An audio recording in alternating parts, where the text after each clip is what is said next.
Hi എല്ലാവർക്കും നമസ്കാരം. Welcome to Minnu's kitchen.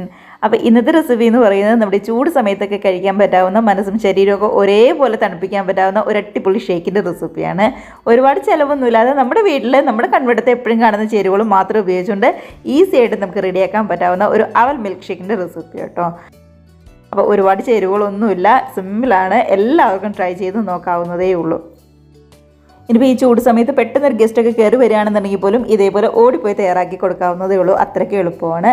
അപ്പോൾ എല്ലാവരും ഒന്ന് ട്രൈ ചെയ്ത് നോക്കുക. കമൻസൊക്കെ ആണെന്നുണ്ടെങ്കിലും മറക്കാതെ അറിയിക്കുക. അപ്പോൾ കണ്ടു നോക്കിയാലോ എങ്ങനെ നല്ല കൂളായിട്ടുള്ള നമ്മുടെ ഈ ഷേക്ക് തയ്യാറാക്കുന്നതെന്ന്.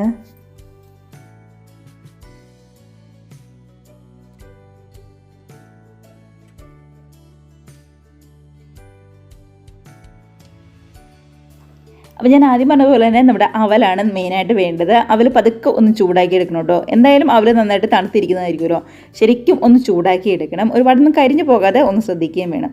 അപ്പോൾ ഗ്യാസ് ഒരു മീഡിയം ഫ്ലെയിമിലേക്ക് വെച്ചിട്ട് പാൻ നല്ലപോലെ തന്നെ ചൂടായി കഴിയുമ്പോൾ 1 കപ്പ് അവലാണ് ഞാൻ ഇവിടെ എടുത്തിരിക്കുന്നത്. ആ 1 കപ്പ് അവലും കൂടി ചേർത്ത് നന്നായിട്ട് തന്നെ ഇതൊന്ന് ചൂടാക്കി എടുക്കാം. അവലായതുകൊണ്ട് തന്നെ ഒന്ന് നോക്കി നിന്നിട്ട് വേണം ഇതൊന്ന് ചൂടാക്കി എടുക്കാനായിട്ട്. ഇല്ലാന്നുണ്ടെങ്കിൽ പെട്ടെന്ന് തന്നെ അങ്ങ് അടിയൊക്കെ കരിഞ്ഞു പോകും കേട്ടോ. കാരണം ഒട്ടും തന്നെ കനമില്ലാത്തതല്ലേ. നന്നായിട്ട് തന്നെ ഒന്ന് ചൂടായി വന്നിട്ടുണ്ട്. ഞാനിവിടെ എടുത്തിരിക്കുന്നത് ഡബിൾ ഹോഴ്സിൻ്റെ തീരെ കനം കുറഞ്ഞ അവലാട്ടോ. ഇനിയിപ്പോൾ ചുമന്ന അവൽ വേണമെന്നുണ്ടെങ്കിൽ ചുമന്ന അവലെടുക്കാം, ഇല്ല വെള്ള അവൽ വേണമെന്നുണ്ടെങ്കിൽ അതൊക്കെ നമുക്ക് ചൂടാക്കി എടുക്കാവുന്നതേ ഉള്ളൂ.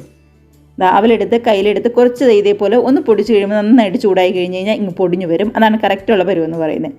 അപ്പോൾ ഈ സമയത്ത് നമ്മുടെ ഈ പാത്രത്തിൽ നിന്ന് അവൽ മാറ്റി വേറൊരു പാത്രത്തിലേക്ക് ഒന്ന് മാറ്റി കൊടുക്കാം. ഈ നോൺ സ്റ്റിക്കിൻ്റെ ഇതേ പാനിൽ തന്നെ ഇരുന്ന് കഴിഞ്ഞാൽ ഒന്നും കൂടി ചൂട് കയറി വരികയുള്ളൂ. അതുകൊണ്ടാണ് നമ്മളൊന്ന് മാറ്റി കൊടുക്കുന്നത്. ഇനിയിപ്പോൾ മറ്റൊരു മിക്സിയുടെ ജാറിലേക്ക് 1 കവർ പാലാണ് ഞാനിവിടെ പൊട്ടിച്ചൊഴിച്ചെടുത്തിരിക്കുന്നത്. ഈ പാലെന്ന് പറയുന്നത് എടുക്കുന്നതിന് മുമ്പ് ഫ്രീസറിൽ വെച്ച് നല്ലതുപോലെ തന്നെ ഒന്ന് തണുപ്പിച്ചെടുത്ത പാലാണ്. അതിപ്പോൾ കാണുമ്പോൾ തന്നെ അറിയാൻ പറ്റും, നന്നായിട്ട് കട്ടയായിട്ടൊന്നും തണുത്തിട്ടില്ല.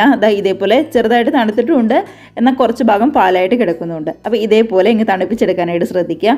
പ്രത്യേകം ശ്രദ്ധിക്കേണ്ട കാര്യമാണ് പാല് ഫ്രീസറിൽ വെച്ച് നല്ലപോലെ തന്നെ ഒന്ന് തണുപ്പിച്ചെടുക്കേണ്ടത്. കവർപ്പാലാണ് 500 ml കവർപ്പാലാട്ടോ നമ്മൾ എടുത്തിരിക്കുന്നത്. 1/2 ലിറ്ററിൻ്റെ കവർപ്പാൽ നന്നായിട്ട് തന്നെ ഒന്ന് അടിച്ചെടുക്കുകയും കൂടി ചെയ്തിട്ടുണ്ട്. അപ്പോൾ അതവിടെ ഇരിക്കട്ടെ. ഇനി മറ്റൊരു ബൗളിനകത്തേക്ക് 2 പഴം ചെറുതായിട്ട് കട്ട് ചെയ്തും കൂടി ചേർത്ത് കൊടുക്കാം. അപ്പോൾ പഴം എടുക്കുമ്പോൾ എപ്പോഴും ശ്രദ്ധിക്കണം, നല്ല മധുരമുള്ള പഴം വേണം എടുക്കാനായിട്ട്. ഒന്നെങ്കിൽ നമ്മുടെ ചെറുപഴം ഉണ്ടല്ലോ, പാളയംകുടമ്പഴം, അതെടുക്കാം. ഇല്ലാന്നുണ്ടെങ്കിൽ നമ്മുടെ റോബസ്റ്റ പഴമാണെന്നുണ്ടെങ്കിലും കുഴപ്പമില്ല. ഞാനിവിടെ 2 ചെറിയ റോബസ്റ്റ പഴമാണ് എടുത്തിരിക്കുന്നത്. നന്നായിട്ട് പഴുത്ത പഴം എടുക്കാനായിട്ട് പ്രത്യേകം ശ്രദ്ധിക്കുക. ഇതേപോലെ ഒന്ന് കട്ട് ചെയ്തിട്ട് ഒരു ബൗളിലേക്ക് അങ്ങ് ചേർത്ത് കൊടുക്കാം. കൂടെ തന്നെ മധുരത്തിനായിട്ട് ഒരു 2-3 ടേബിൾ സ്പൂൺ പഞ്ചസാര ഈ സമയം ചേർത്ത് കൊടുക്കുന്നുണ്ട്. കുറച്ച് സമയം കൂടി കഴിഞ്ഞ് കഴിഞ്ഞിട്ട് ഏറ്റവും ലാസ്റ്റ് മധുരം നോക്കിയിട്ട് നമുക്ക് കുറച്ചും കൂടി പഞ്ചസാര ചേർത്ത് കൊടുക്കാം. അതിനുശേഷം ഒന്നെങ്കിൽ കൈ വെച്ചോ ഇല്ലാന്നുണ്ടെങ്കിൽ ഒരു ഫോർക്ക് ഉപയോഗിച്ചോ ഇതേപോലെ ഒരു മാഷർ ഉപയോഗിച്ചോ എങ്ങനെയാണെന്നുണ്ടെങ്കിലും കുഴപ്പമില്ല, നമ്മുടെ പഴം നന്നായിട്ട് തന്നെ ഒന്ന് ഉടച്ചെടുക്കണം. അപ്പോൾ പഴം ശരിക്കും പഴുത്തുകൊണ്ട് തന്നെ ഒരുപാട് സമയമൊന്നും വേണ്ടി വരില്ല, ഒരുപാട് പാടൊന്നും ഉണ്ടാവില്ല, പെട്ടെന്ന് തന്നെ ഇങ്ങോടഞ്ഞ് വരാനായിട്ട്. ഇനിയിപ്പോൾ ഇങ്ങനെയൊന്നും ചെയ്യണമെന്നില്ല, കൈ വെച്ചിട്ട് നന്നായിട്ടൊന്ന് ഞെരടി പിഴിഞ്ഞ് ഇങ്ങെടുത്താലും മതിയാവും. ശരിക്കും ഒന്ന് ഇങ്ങനെ മിക്സ് ചെയ്തെടുത്താൽ മതി. പഞ്ചസാരയൊക്കെ ചേർത്തുകൊണ്ട് പെട്ടെന്ന് തന്നെ ഇങ്ങൊന്ന് കുഴഞ്ഞു വന്നിട്ടുണ്ട്. അപ്പോൾ ഇതാണ് കറക്റ്റുള്ള ഒരു പരുവെന്ന് പറയുന്നത്. മിക്സർ ജാറിലൊന്നും ഇട്ട് അടിക്കണമെന്ന് നിർബന്ധമൊന്നുമില്ല കേട്ടോ, ഇതേപോലെ ഇങ്ങ് ചെയ്താൽ മതി. ഇനി ഇതിനകത്തേക്ക് റെഡിയാക്കി നമ്മൾ നേരത്തെ അടിച്ച് വെച്ചിരിക്കുന്ന പാലുണ്ടല്ലോ, അതും കൂടി അങ്ങ് ചേർത്ത് കൊടുക്കാം. അപ്പോൾ നല്ല ചൂടുള്ള ഈ സമയത്തൊക്കെ നന്നായിട്ട് തണുത്ത പാൽ ഉപയോഗിച്ച് ഇതേപോലെ ഷേക്കൊക്കെ ഉണ്ടാക്കി എല്ലാവരും ട്രൈ ചെയ്ത് കഴിച്ച് നോക്കണം കേട്ടോ. ഉറപ്പായിട്ടും നല്ല ഹെൽത്തിയാണ്, അതേപോലെ തന്നെ ഒരുപാട് ചിലവൊന്നും ഇല്ലാത്ത കാര്യമല്ലേ. വീണ്ടും പഞ്ചസാരയാണ് ചേർത്ത് കൊടുക്കുന്നത്. അപ്പോൾ മധുരത്തിനായിട്ട് 3 ടേബിൾ സ്പൂൺ പഞ്ചസാര തന്നെ എക്സ്ട്രാ ചേർത്ത് കൊടുക്കുന്നുണ്ട്. ഇനിയിപ്പോൾ ഇതിനകത്തേക്ക് ബാക്കിയുള്ള ചേരുവകളൊക്കെയും ചേർത്ത് കൊടുക്കാം. അപ്പോൾ ബാക്കിയുള്ള ചേരുവ എന്ന് പറയുന്നത് ഞാനിവിടെ കുറച്ച് കാഷ്നട്ടാണ് എടുത്തിരിക്കുന്നത്. കാഷ്നട്ട് പകരം വേണമെങ്കിൽ ബദാം എടുക്കാം, പിസ്ത എടുക്കാം, അല്ലാന്നുണ്ടെങ്കിൽ നമ്മുടെ കപ്പലണ്ടി ഉണ്ടല്ലോ അത് വേണമെങ്കിൽ അത് ചേർത്ത് കൊടുക്കാം, ടൂട്ടി ഫ്രൂട്ടി ചേർത്ത് കൊടുക്കാം, ചെറി ചേർത്ത് കൊടുക്കാം, അല്ലാന്നുണ്ടെങ്കിൽ നമ്മുടെ സ്ട്രോബെറി ചേർത്ത് കൊടുക്കാം. എന്ത് വേണമെന്ന് നമുക്ക് എന്താണോ ഇഷ്ടം അതൊക്കെ നമുക്ക് ചേർത്ത് കൊടുക്കാവുന്നതുള്ളൂ ഈ സമയത്ത്. കൂടെ തന്നെ ഞാൻ 2 ടേബിൾ സ്പൂൺ പാൽപ്പൊടിയും കൂടി ഇതിനകത്തേക്ക് ചേർത്ത് കൊടുക്കുന്നുണ്ട്. നമ്മളിപ്പോൾ ഈ ചേർത്ത് കൊടുക്കുന്ന ഏത് ചേരുവയാണെങ്കിലും അതൊക്കെ ഓപ്ഷണലാണ്, നമ്മുടെ കയ്യിലുള്ളതിനനുസരിച്ച് മാത്രം ചേർത്ത് കൊടുത്താൽ മതി. മാത്രമല്ല ഇതിനൊരു കറക്റ്റ് അളവില്ല കേട്ടോ, നമ്മുടെ ടേസ്റ്റാണ് നമ്മുടെ ഇതിൻ്റെ അളവെന്ന് പറയുന്നത്. ഇതിൻ്റെ കൂടെ ബൂസ്റ്റ് ചേർക്കണമെന്നുണ്ടെങ്കിൽ ബൂസ്റ്റ് ചേർത്ത് കൊടുക്കാം, ഹോർലിക്സ് ചേർത്ത് കൊടുക്കണമെന്നുണ്ടെങ്കിൽ അങ്ങനെയൊക്കെ നമുക്ക് ചേർത്ത് കൊടുക്കാവുന്നതേ ഉള്ളൂ. അതിനുശേഷം നന്നായിട്ടൊന്ന് മിക്സ് ചെയ്തതിന് ശേഷം നമ്മൾ റെഡിയാക്കി വെച്ചിരിക്കുന്ന അവലുണ്ടല്ലോ, അപ്പോൾ അതൊക്കെ ഒന്ന് ചൂടാക്കി വെച്ചിരിക്കുന്ന അവലും കൂടി അങ്ങ് ചേർത്ത് കൊടുത്ത് നല്ലതുപോലെ തന്നെ ഒന്ന് മിക്സ് ചെയ്ത് എടുക്കുന്നുണ്ട്. അപ്പോൾ നമ്മുടെ അവലും കൂടി ചേർത്ത് നന്നായിട്ടൊന്ന് മിക്സ് ചെയ്ത് കഴിഞ്ഞാൽ നമ്മുടെ അവൽ ഷേക്കിൻ്റെ പരിപാടി ഇവിടെ തീർന്നു. ഇത്രയേ ഉള്ളൂ, നമ്മൾ ഇത്ര എളുപ്പത്തിലാണ് ചെയ്തെടുക്കുന്നത്. അപ്പോൾ ഞാൻ ആദ്യമേ പറഞ്ഞ പോലെ തന്നെ ഒരുപാട് പാടൊന്നുമില്ലാതെ ഏറ്റവും സിമ്പിളായിട്ട് ചെയ്തെടുക്കുന്ന ഒരു ഷേക്ക് തന്നെയാണ്.